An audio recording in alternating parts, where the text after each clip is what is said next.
Welcome to Simplified UPSC by PPP, where we listen, learn, and grow together. नमस्कार।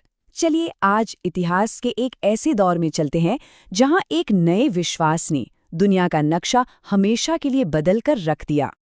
तो सवाल ये है कि आखिर ये हुआ कैसे? आज हम इसी अविश्वसनीय बदलाव की कहानी को समझने वाले हैं। हम देखेंगे कि कैसे इस्लाम का उदय हुआ, कैसे एक बहुत बड़ा साम्राज्य बना और फिर कैसे कल्चर और साइंस का एक सुनहरा दौर, एक गोल्डन एज आया। तो हमारी कहानी की शुरुआत होती है 600 के दशक में, अरेबियन पेनिनसुला से।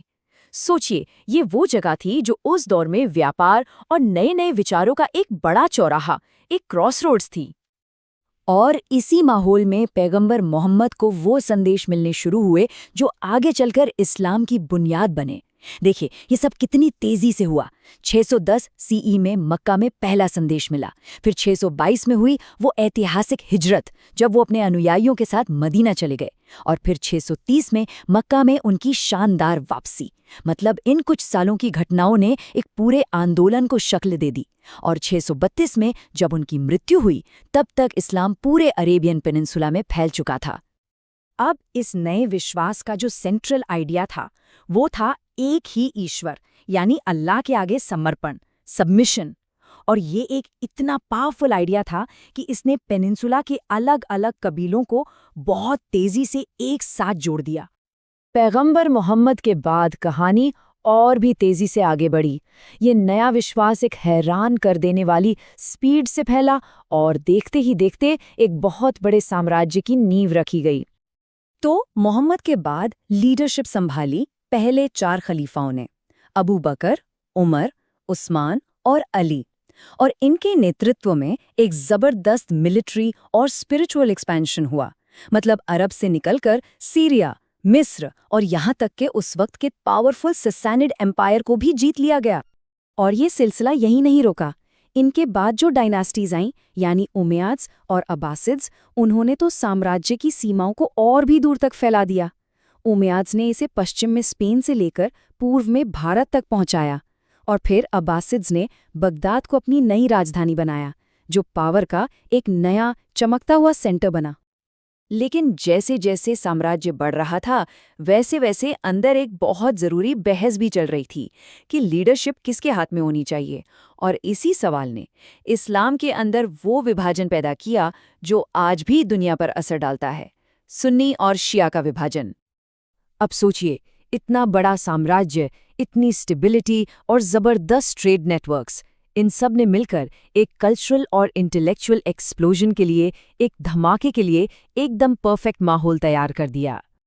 और इसी का नतीजा था कि बगदाद, कायरो, कॉर्डोबा जैसे शहर कल्चर और कॉमर्स के वाइब्रेंट हब्स बन गए। अंदाजा लगाइए, 900 सीई के आसपास अकेले बगदाद की आबादी करीब 9 लाख थी। उस जमाने के हिसाब से ये दुनिया के सबसे बड़े शहरों में से एक था। जाहिर है, दुनिया भर से स्कॉलर्स और आर्टिस्ट्स यहाँ खींचे चले आए। यहाँ का एक सबसे शानदार इंस्टीट्यूशन था बगदाद का हाउस ऑफ विजडम या बैत अल हिकमा। ये सिर्फ एक लाइब्रेरी नहीं थी, बल्कि एक एकेडमी और ट्रांसलेशन सेंटर का कॉम्बिनेशन थी। यहाँ ग्रीस, इंडिया और पर्शिया की पुरानी किताबों को अरबिक में ट्रांसलेट किया गया। मतलब पुरानी सिविलाइजेशंस के ज्ञान को न सिर्फ बचाया गया, बल्कि उसे और आगे बढ़ाया गया। ये वो दौर था जब हर फील्ड में कमाल का काम हो रहा था। लिटरेचर में द 1001 नाइट्स जैसी कहानियाँ, मैथ्स में अलजेब्रा का विकास, साइंस और मेडिसिन में नई नई खोजें। इन सब चीज़ों ने सिर्फ मुस्लिम वर्ल्ड को ही नहीं, बल्कि आगे चलकर यूरोप के रेनेसा की भी ज़मीन तैयार की। उस पूरे दौर की जो स्पिरिट थी, वो थी भविष्य के लिए एक लेगेसी बनाने की। जैसा उस जमाने के स्कॉलर्स के बारे में कहा भी जाता है कि वो अपने पीछे ऐसा काम छोड़ गए हैं जो आने वाली पीढ़ियों के लिए फायदेमंद होगा। तो 600 से 1250 तक के इस दौर का असर बहुत गहरा और लास्टिंग रहा है, जिसकी गूंज आज भी सुनाई देती है। तो अगर हमें इस पूरे दौर को समेटना हो, तो सबसे बड़ी बात यह है कि इस सिविलाइजेशन ने एक ब्रिज, एक पुल का काम किया। इसने कॉन्टिनेंट्स को जोड़ा, पुराने और नए दौर को जोड़ा। दुनिया के सबसे बड़े धर्मों में से एक की शुरुआत हुई, यूरोप, एशिया और अफ्रीका के बीच ट्रेड नेटवर्क बने, ग्रीक और रोमन नॉलेज को संभाल कर रखा गया और आगे बढ़ाया गया। और हाँ, सुन्नी शिया का विभाजन भी इसी दौर की देन है। मतलब इसकी कल्चरल और पॉलिटिकल लेगेसी आज भी हमारे साथ है।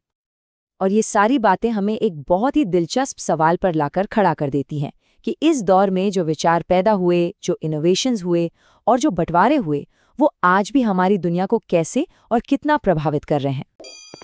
Thanks for watching. Follow us on Telegram and Instagram. Don't forget to like, share, and subscribe.